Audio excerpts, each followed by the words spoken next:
Ses ay nakasama, pero marami po sa ruta namin dito sa Manila ang hindi rin po naisama. Siguro dahil po kapos ang budget, pero may panawagan po kami kay Mayor Isko dahil nga ang nangyari po kaninang umaga ay yung mga ruta po na naisama doon sa libreng sakay, tumawid po doon sa ibang ruta. Kaya po wala na pong kinikita yung mga hindi po naisama doon. Hindi na nga po sila naisama, wala din po silang maisakay. Dahil nga po ang sinasakyan ngayon doon sa lugar ay yung libreng sakay. Dapat rin naman kayo-kayo rin ang mag-usap ukol dyan, di ba? Hindi po kasi namin na miyembro, hindi po miyembro ng Manibela, yung mga grupo po na yun. Kaya minsan nagkakaroon po ng komosyon, pero sabi ko nga, kausapin na lang yung mga taga-traffic bureau ng Manila para nang sa ganun po ay hindi po nag-aagawan ng pasahero dahil po dun sa encroaching of routes. So dyan sa Maynila, magkano ang nakukuha ng isang driver sa isang araw? Kunyari, para bang binigay na yun ng libreng sakay, di ba? So anong binabayad? Anong binibigay ng Doon Maynila? po sa 3,500, Ma'am Ses, na binibigay. Ngayong araw po kasi ay dinagdagan na ito ni Yorme, naging 4,000 pesos na, kaya po gumanda-ganda yung biyahe dahil nga po nung nakaraan 3,000, naging 3,500, ngayon pong araw ay 4,000 na. So may pinaghahatian na po kahit papaano na 1,500 kasi mataas po talaga, napunta po yung mahigit kalahati sa pagkarga lamang ng krudo. So ngayon po may pinaghahatian po na ang operator at driver na 750 po sila doon sa 1,500 na natitira.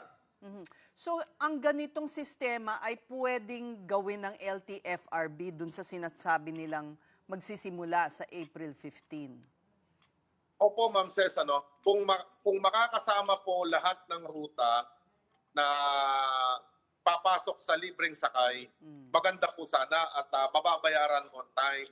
Kasi po ang LGU po ng Manila ay araw-araw po ibinibigay yung kita. Hindi po kagaya sa nasyonal na 15 days, 30 days, minsan nga po hindi pa nababayaran.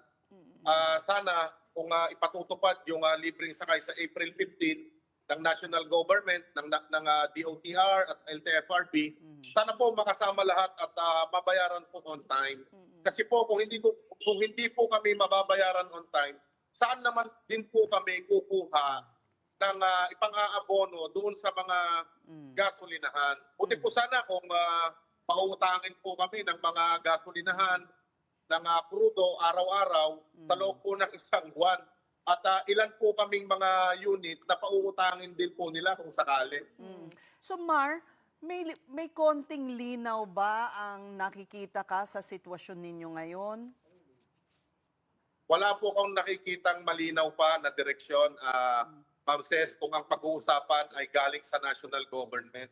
Hindi nga makapagpakita si Secretary Garin sa atin para matanong natin siya ng diretsyo kung ano na po ba ang kalagayan namin sa pamamasada kung patuloy po natataas ang presyo ng petrolyo. Alam niyo ho, yung i-roll out ng national government, meron na po ba silang sinabi kung ilang araw lang po ba ito at ilang pong ruta lamang ang makakasama? Ang naririnig ko lamang po 700 routes. Ang buong NCR po nasa 750 to 780 routes. So ibig sabihin yung pondo po ng national government pang NCR lang.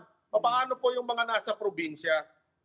Dito lamang po sa Metro Manila, dito lamang po sa Manila, kung hindi po ako nagkakamali, nasa 22 routes na po ito. Pero hindi pa lahat nakasama.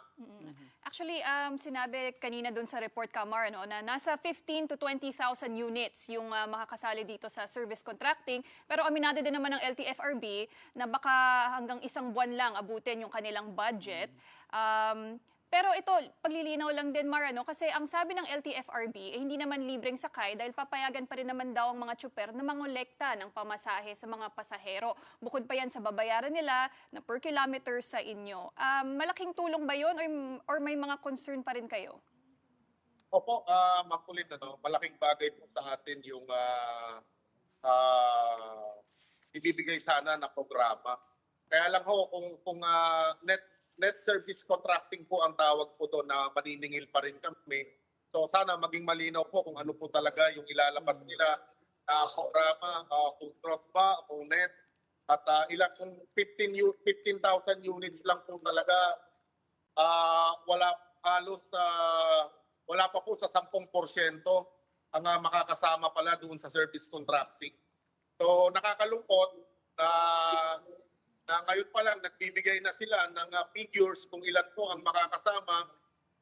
Wala pa po sa kalahati ng buong NCR pala yung makakasama kung susumahin natin yung kayang bayaran ng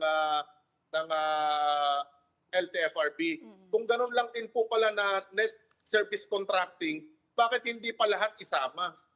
Kung maniningil din naman po pala kami. Sabi nyo rin, Kamar, na nasa 20% na ng mga tsuper ang tumigil sa pamamasada at tumaas na rin ba ang bilang ng mga driver na tumigil dahil today tumaas na rin ang presyo ng diesel, pumapalo na sa 170 pesos per liter. Ngayong araw po, yung sinasabi ko po na 20% siguro nung nakaraang linggo pa yon, Ma'am Pauline, Ma'am Ces, Pero ngayong araw na to, nakita namin na mas dumami pa yung tumigil. Siguro hindi na po bababa ito sa 35% o 40% yung tumigil kasi may isang ruta kami sa Taguig, nagpadala sa amin ng video. Hindi na po talaga sila bumiyahe at nakita namin yung mga stranded po na pasahero. Hindi alas 10 na hindi pa po nakakasakay. So, saan naman sila nagtatrabaho? Anong Pinagkakitaan nila. paano sila kumikita ng pang-araw-araw? Ma'am Ces, kesa naman malugi at magpaluwal Oo pa. nga naman. Siguro kung may savings sila, kung may savings yung aming mga kasamahan, itinabi na lang ito kaysa magastos pa sa pangabono. Pangalawa, yung kung saan naman sila kukuha, mahirap po talagang sagutin kung saan po sila mag-a-apply. Para sa akin, ang naririnig ko lang ho ay kung saan sila, ano yung kaya nilang pasuking trabaho. Nakikita po sila, yun po ang pupuntahan po nila. At Kamar, ano na po ba ang latest doon naman sa cash assistance at fuel subsidy ng gobyerno? Sabi nila, after ng Holy Week, maaabutan naman yung mga nasa probinsya. May balita na po ba kung ilan na po ang nakatanggap ng ayuda? At sabi rin po ng DSWD, mamahagi na daw po sila via digital mode sa mga e-wallets. Na-implement na po ba yon as far as you know? Unang-una, doon po sa LTFRB, ang sabi nila, 1 billion pesos na ang na-disburse o na ipamahagi nila. Hindi po ako naniniwala. O kung sa DOTR po yung nagsabi nun, hindi ko po alam. Narinig ko lamang po. Marami pa po ang hindi nakakakuha. Hindi lamang po sa grupo namin, kahit po sa kooperatiba. Sa budget pa lamang po yan na inilaan ng DOTR, Ma'am Pauline at Ma'am Ces. Pero yung sa DSWD, NCR pa lamang po ang nakakakuha at sa grupo po namin ay wala pa pong 30% ang nakakakuha. Walang 30%? Wala po, dun sa galing po sa DSWD. Ito lamang pong ruta po namin, nasa 60 po kami. 60 po ng driver po, bukod po yung operator, kahit po isa wala pong nakakuha. Pwede po nilang ma-verify yun, Ma'am Ces, kung kami ay nagsasabi ng totoo o hindi. May listahan po kami, kahit isa doon sa 60 na isinabmit po namin ay wala pong nakakuha.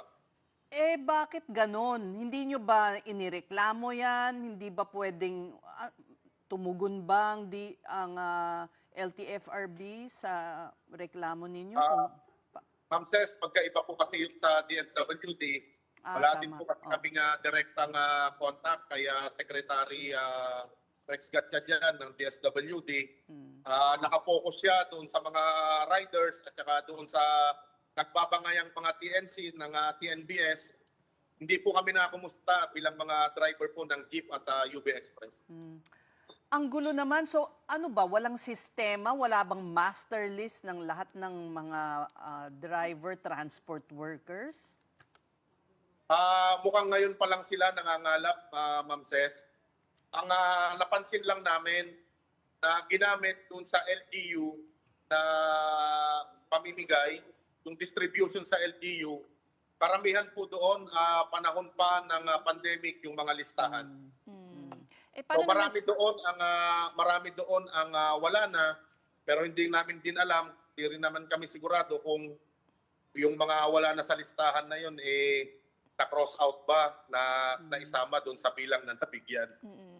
paano naman po yung plano nga po ng DSWD na mamahagi ng cash assistance via digital mode o yung mga e-wallet nga po, Kamar, ano? Feasible ba yan on the ground?